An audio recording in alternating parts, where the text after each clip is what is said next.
Buenas tardes.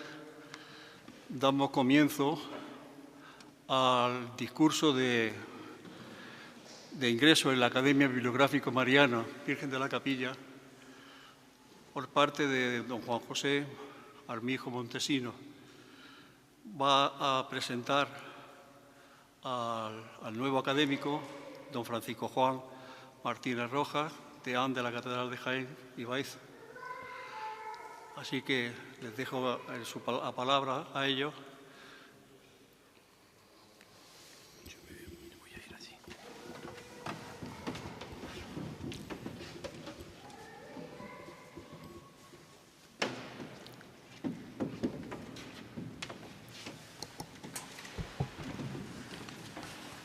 Señor director de la Academia Bibliográfica Virgen de la Capilla, secretario, académicos, queridas religiosas hijas de Cristo Rey, comunidad educativa del Colegio de Cristo Rey, amigos de Juanjo, señores concejales, veo por aquí, señor diputado, delegado, perdón, ya era delegado, no es diputado, señoras y señores, amigos todos. Junto con don Francisco Armijo, tío del neo académico, tuve el honor de presentar a don Juan José Armijo Montesinos para su ingreso después de aprobación por medio de votación en la Academia Bibliográfica Virgen de la Capilla. Y al intentar, en la medida de lo posible, pergeñar una breve, puesto que la palabra hoy es de él, presentación, recordaba algo que leí recientemente con motivo del 25º Congreso que se ha celebrado hace menos de un mes, que organiza desde hace 25 años la Asociación Católica de Propagandistas, el Congreso Católicos y Vida Pública. Una de las ponencias corrió a cargo de un antiguo político español al que su partido pues tampoco le ha perdonado mucho el que no dijera lo políticamente correcto. No voy a decir el nombre porque aunque es mayor y tiene oreja, sin embargo, pues no conviene tampoco dar más pistas. Y este político X dijo que el mal que tiene actualmente el catolicismo en España, en general en toda la Iglesia, pero en España de una manera especial, deriva de dos realidades. La primera es la búsqueda de una fe que no nos saque de nuestra zona de confort. Es decir, una fe que no nos cuestione, que no nos obligue a vivir como es la fe por sí misma como una lucha y, por lo tanto, en muchas ocasiones esa tranquilidad se convierte casi en traición, silenciosa. Y el segundo mal endémico que señalaba este innominado político era precisamente el oscurecimiento de la verdad. Como vivimos en unos tiempos en los que la verdad absoluta se dice que no existe y la única verdad absoluta es que no existe la verdad absoluta, lo cual es una tautología. Y vivimos, ya lo decía el gran Benedicto XVI, bajo una dictadura del relativismo, que afecta también a muchos cristianos que buscan una fe a su medida. Y recordaba estas dos realidades no precisamente positivas para ver con esperanza y con alegría cómo hay jóvenes cristianos católicos a los que todavía esas dos bacterias espirituales no les han infectado. Y uno de ellos es precisamente don Juan José Armijo Montesinos. Porque si algo sabe hacer es no quedarse quieto en su zona de confort. Como persona, como cristiano, como docente en el Colegio de Cristo Rey, como cofrade, con los scouts y arrostrando las complicaciones que conlleva muchas veces decir el Evangelio desnudo, en su puridad, dentro de los mismos ámbitos eclesiales. Nos vamos a recordar ahora algunas polémicas en las redes recientes, por verdades evidentes. Pero cuando lo evidente hay que explicarlo, lo decía este político innominado, cuando lo evidente hay que explicarlo, algo muy gordo está fallando en esta sociedad. Juan José Armijo Montesinos nació en Santisteban del Puerto como el cardenal Esteban Gabriel Merino, de quien estamos celebrando el 5º centenario de su llegada a Jaén como obispo. Él nació un poco después.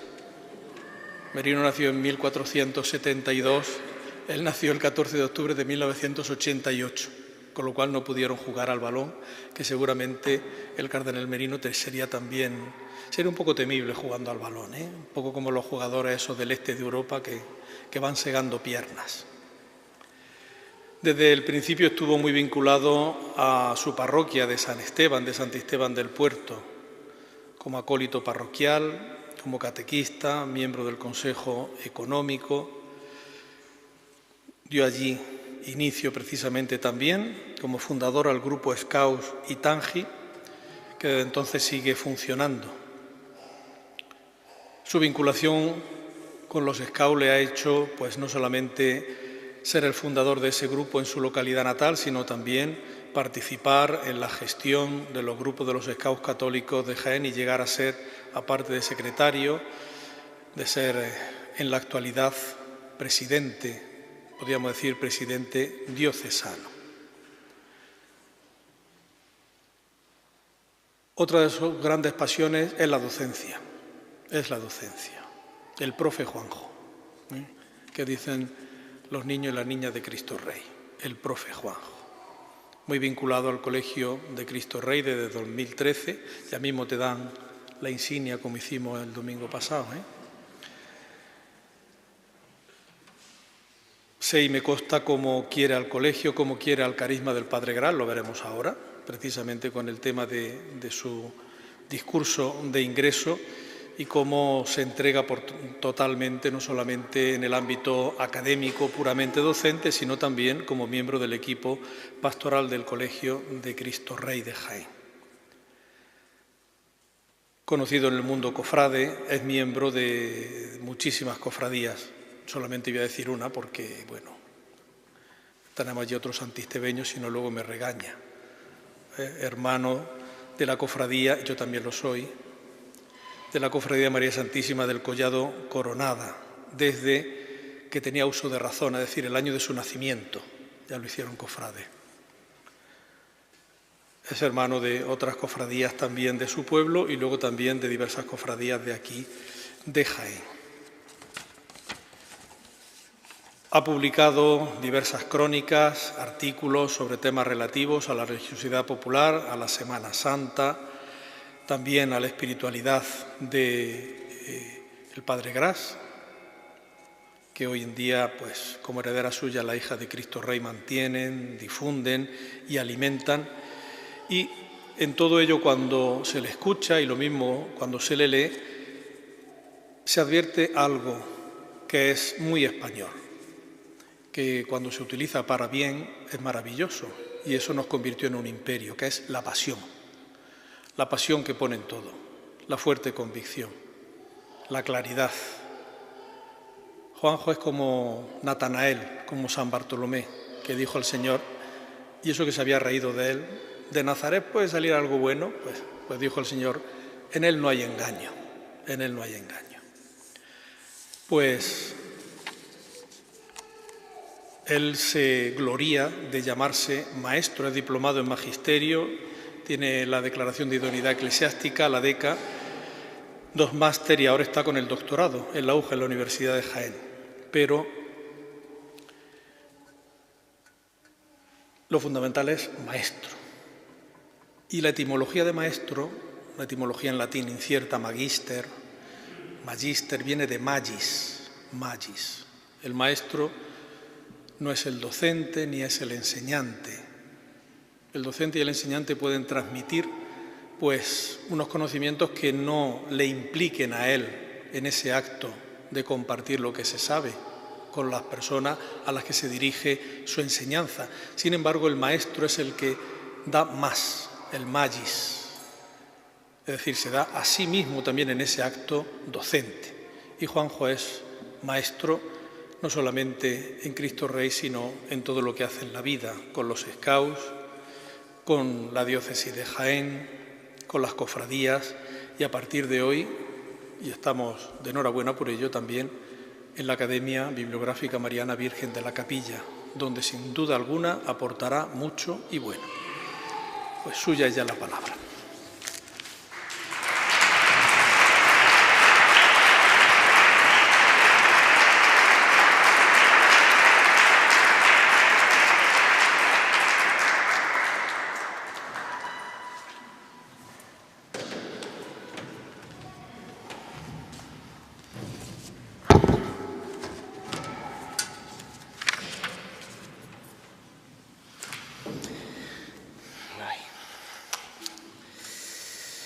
Ilustrísimo señor don Francisco Juan Martínez Rojas, deán de la Santa Iglesia Catedral. Ilustrísimo señor don Miguel Contreras López, delegado territorial de Fomento. Señor don Manuel López Pegalajar, director de la Academia Bibliográfica Mariana de la Virgen de la Capilla. Consejo permanente, académicos de número y correspondientes que habéis tenido a bien acompañarme esta tarde. Superiora de la Comunidad de la Hija de Cristo Rey de Jaén, religiosas de las diferentes obras apostólicas que hoy nos acompañáis presencialmente y a través de las redes. Miembros de la Fundación José Gras, señora directora del Colegio Cristo Rey, AMPA, familiares, compañeros, amigos. Gracias, querido amigo Fran y padre en la fe, por haber tenido a bien, primero, autorizar que hoy resuenen las palabras de un hombre de bien entre los muros catedralicios. Y, en segundo lugar, agradecerte la presentación y todo lo que haces por mí, porque estar cerca de ti para mí es una enseñanza diaria. Hoy asumo este encargo y me arrimo a esta trib con el pleno convencimiento de que no he sido yo designado por mi nombre, sino por mi obra. Esta encomienda, la cual es sin duda un orgullo, primero como cristiano y después como mariano, supone entrar entre el séquito de una nómina de personalidades a las que admiro, no por sus nombres, sino también por su obra, que son de antemano infinitamente superiores a las mías. Gracias a cada uno de vosotros por hacer y por haber hecho que esto de hoy sea posible. Agradecer a toda la gran familia que hoy habéis decidido venir a acompañarme para escuchar hablar de una persona que para la mayoría de los presentes pues forma un pilar fundamental en nuestro día a día, y para otras muchas será el primer acercamiento que espero os cale tanto como lo hace José Gras en nuestras vidas. Sentado ante el sagrario de mi recoleto colegio, me puse a plasmar en mi mente sobre el qué sería lo que versaría este discurso de ingreso. Y fueron muchas y diversas las temáticas que me vinieron a la cabeza, todas bajo el amparo de la Virgen. Todas estas ideas no tuvieron la suficiente fuerza, ya que no fue hasta profundizar en la mirada de mi José, la mirada de esa persona a la que le llevaba siguiendo la pista desde antes del confinamiento, leyendo y sintetizando su obra periodística, la que me llevaría a tomar esta decisión, que gracias al acompañamiento de la Madre Fátima Falcón, hija de Cristo Rey, y a su disposición plena para acompañarme desde la institución, ha dado lugar que hoy estemos aquí ante este discurso. Hablar de José Gras es sin duda hablar de un hombre valiente, es hablar de un periodista que luchó por defender los ideales que parecemos en la actualidad estar perdiendo, quizás por dejarnos llevar por las voces de la sociedad que nos llaman al anticlericalismo. Esto mismo fue lo que hizo que este joven sacerdote, nacido en el seno de una familia humilde en Aramún, se alzara ante esa ola interpuesta y defendiera con toda su vida y con todo su ser no solo la realeza de Cristo, sino también la pureza de la Virgen y su asentamiento en nuestra tradición española.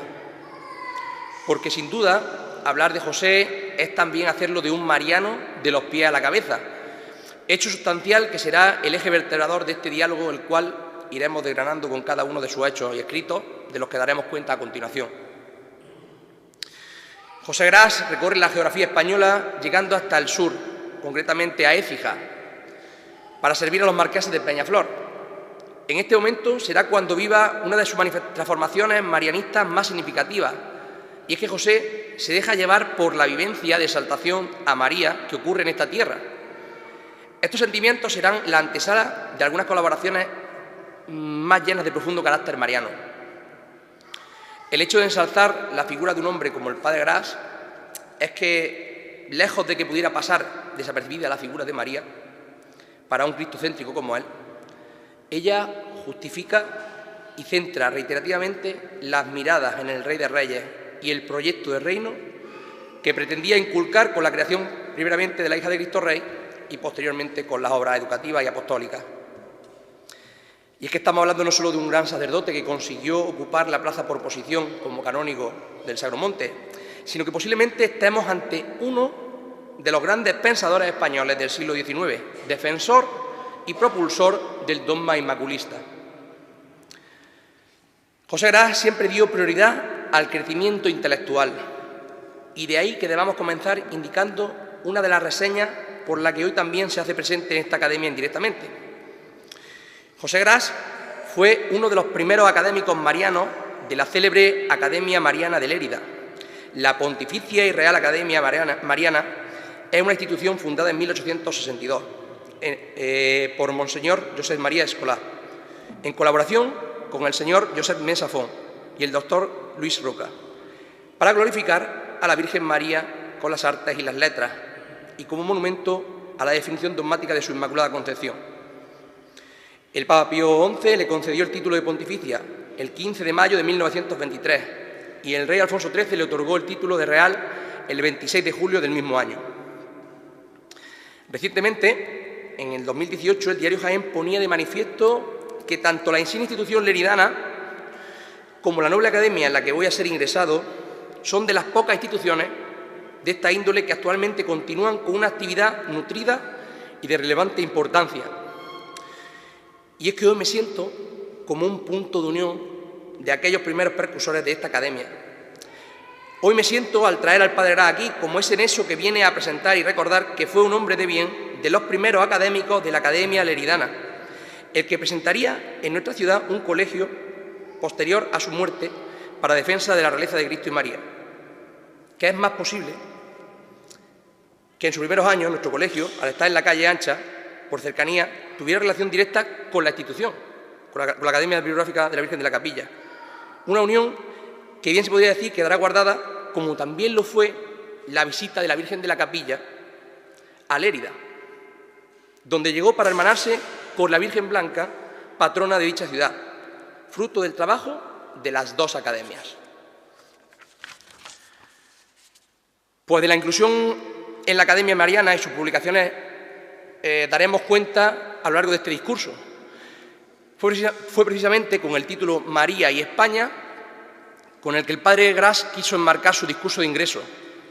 Sería un 12 de noviembre de 1862, cuando se registrara su ingreso, y un 18 de enero de 1864, cuando se le concede el título de socio de mérito.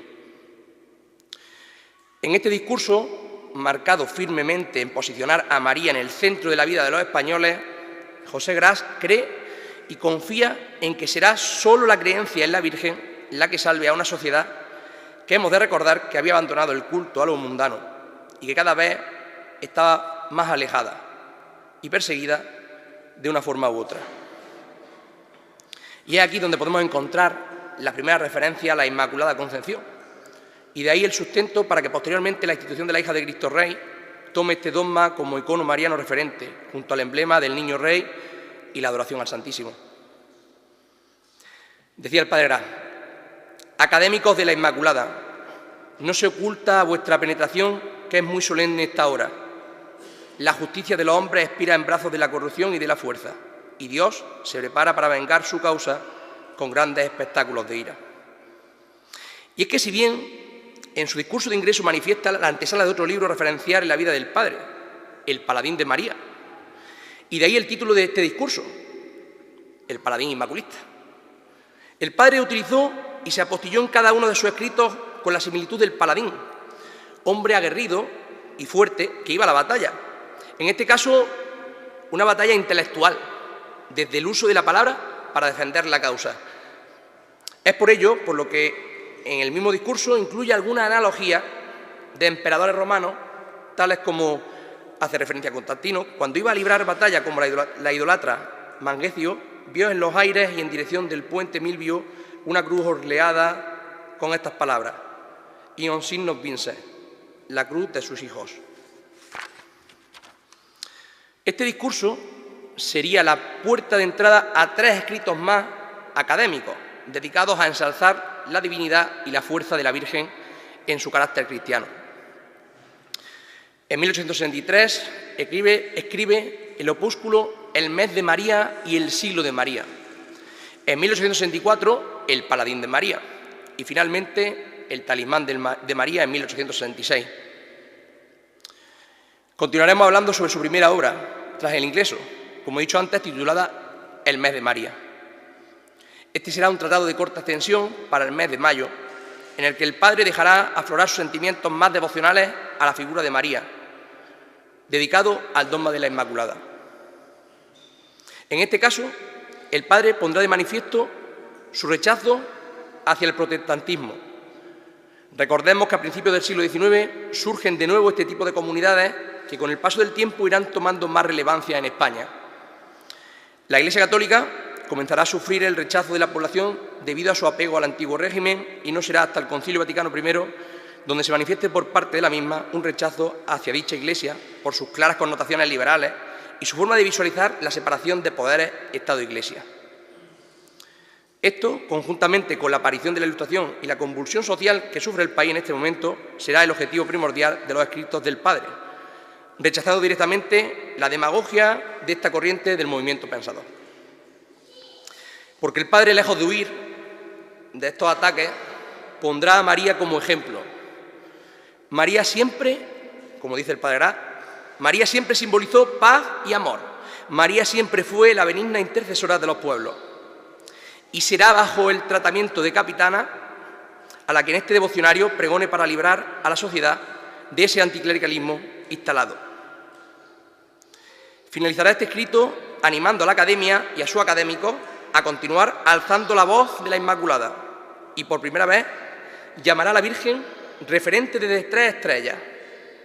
La primera como estrella de mar, abogando porque sea nuestra guía, naviera. Estrella del imperio, como fuerza que irradia de ella y por su condición superior. Y estrella del mundo social, como esperanza de una sociedad inmersa en el caos.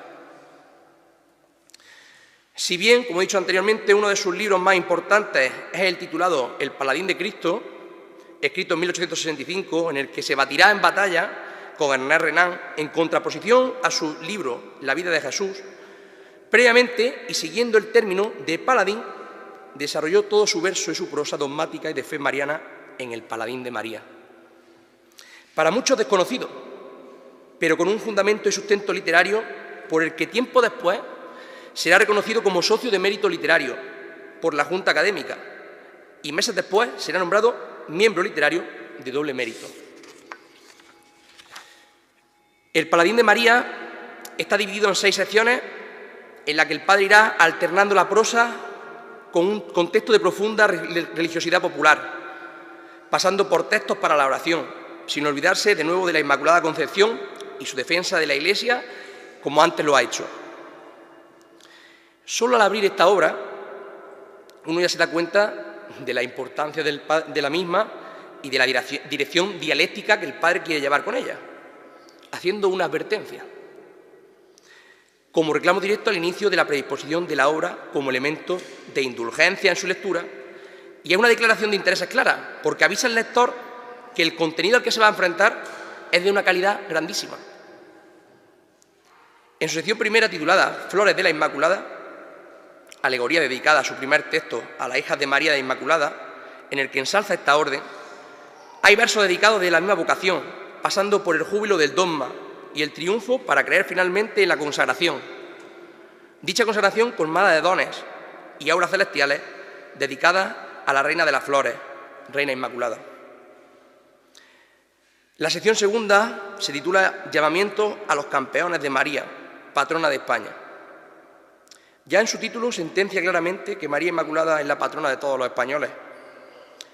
Todos los textos de esta sección irán en la dirección del llamamiento a los hombres de bien a situar a María en el centro de su vida, de sus ámbitos sociales y, por supuesto, continuar luchando contra los impíos. Todos los cristianos son llamados para la defensa en dicha encomienda. En la tercera sección, Cánticos, el padre comenzará aludiendo al Cantar de los Cantares, concretamente a la Inmaculada Hermosa, a la que le dedica la misma. En él, el padre despliega a través de su oratoria un conjunto de cánticos que tienen como objetivo principal realzar a la Virgen primero, como misterio en el dogma de la Inmaculada, segundo, como belleza, tercero, como emperatriz, cuarto, esposa del Espíritu Santo, V como reina, y se despide con otra dedicatoria a las hijas de María, a las que quiere muchísimo, una peculiar despedida para rezarla en el mes de mayo. La sección cuarta se adentra en unas 8 leyendas, entre las que destaca la especialmente dedicada a doña Elisenda de Moncada, esposa de don Jaime II, el Justo, y con mucha ternura la que vuelve a poner de manifiesto su amor por la hermana de la esperanza. Pero sin duda alguna, entre verso y verso, la leyenda llamada Roma, en 8 de diciembre de 1864, es en la que el Padre rompe en plenitud hacia la festividad de la Inmaculada, que fue proclamada 10 años antes.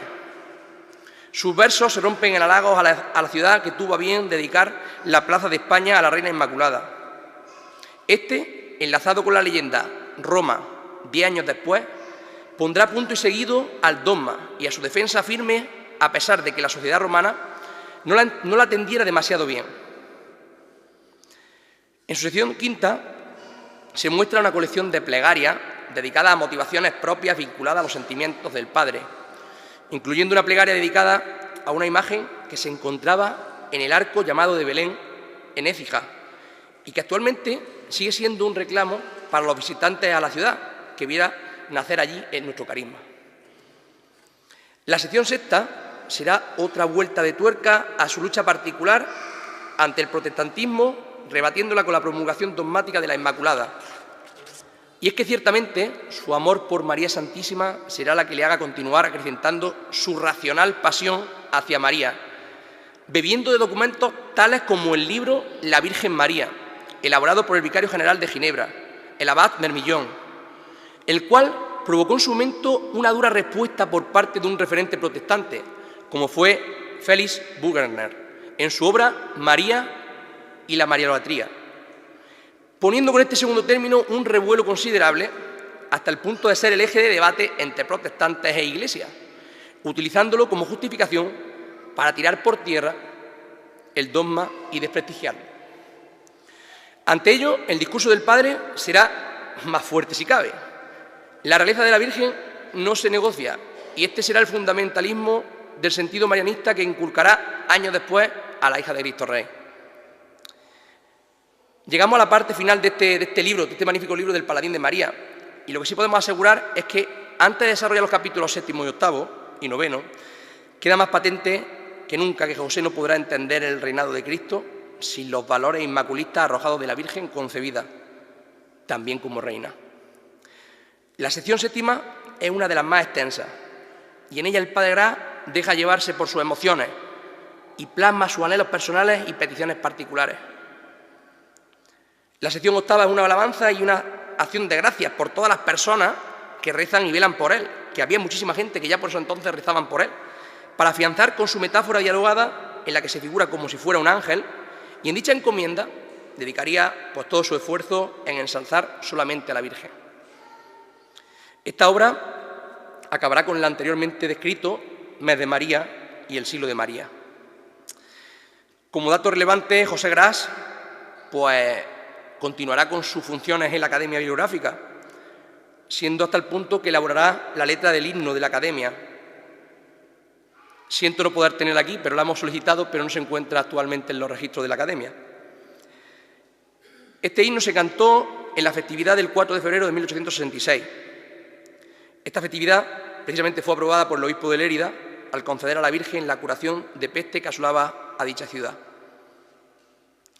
Será tal la repercusión del Padre que se le dedicarán poemas e incluso, como así manifiestan archivos de la época, el Paladín de María se quedará sin existencia en las librerías debido a la repercusión mediática, social y moral del momento.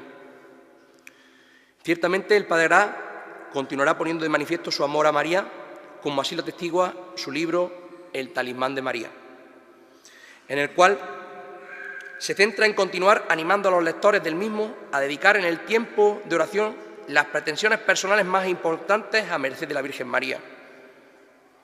Esta obra está dividida en 2 secciones. Respecto a su lectura, se muestra un José Gras más cercano en cuanto a su lenguaje, aterrizando todas sus ideas en elementos cercanos al lector, tales como los encantos de la naturaleza. Este hecho no será síntoma de debilidad, en el mensaje, ya que él mismo sigue quedando latente cuál es el objetivo primario de su escrito: posicionar al lector ante el contexto social y ante ello posicionar el valor siempre de María como madre de todo lo creado. Su amor por María Santísima lo llevará hasta la abadía del Sagromonte, epicentro siglos atrás incluso de la misma proclamación del dogma, como así lo atestigua en el archivo propio de la abadía, dado del siglo XVI, y celebraciones propias en los que de una forma particular se citaba a la Inmaculada Concepción de María, adjuntándola a la propia exaltación del Santísimo Sacramento.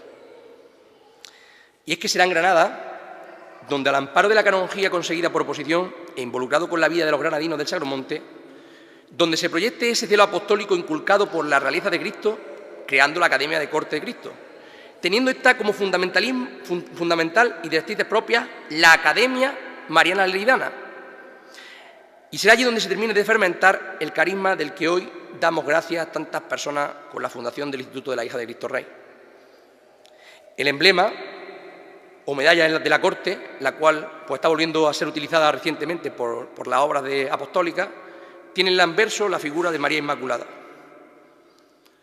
En 1881, en Granada, el padre Gras ya publicará un devocionario fuera de los escritos de la Academia, pero también con mucha connotación mariana, titulado Un monumento a la soberanía de Cristo y María.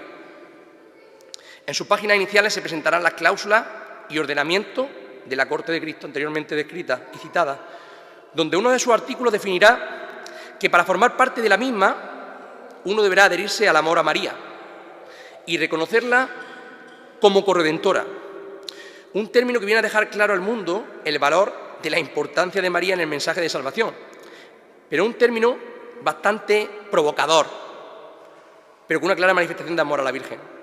Es un término que hoy la Iglesia ha intentado posicionarlo en cuanto al mismo, pero hay disparidad de opiniones. En este devocionario se suceden multitud de textos para días concretos. Sería importante quizás recuperar algunos para nuestra obra educativa, que José dedica a la Virgen, llamada ya como reina, haciendo alusión al motivo que si el hijo es rey, la madre necesariamente es reina. Un análisis de ella. Concretamente, son 12 llamados a los que el Padre invoca como reina del mundo, de la protección, testigo de la Trinidad, misericordia, reina gloriosa, reina conservadora, reina coronada, de la dignidad, de la dotación, reina noble, de las reinas y del reino celestial. También para la festividad de la Inmaculada compone unos textos propios y elogios para la novena, los cuales finalizan con un himno dedicado a la celestial soberanía de María, titulada Marcha Real, que voy a pasar a citar. Oh Virgen María, oh Reina gloriosa, oh Madre dichosa de nuestro Rey Dios, al himno que os cantan los coros del cielo, unid desde el suelo, quiero yo mi voz. Cantar si yo quiero la magnificencia de vuestra clemencia, de vuestro poder, de vuestra hermosura y sin igual gloria, de vuestra victoria sobre Lucifer. El que a nuestros padres traidor sedujera, ya muerde la tierra.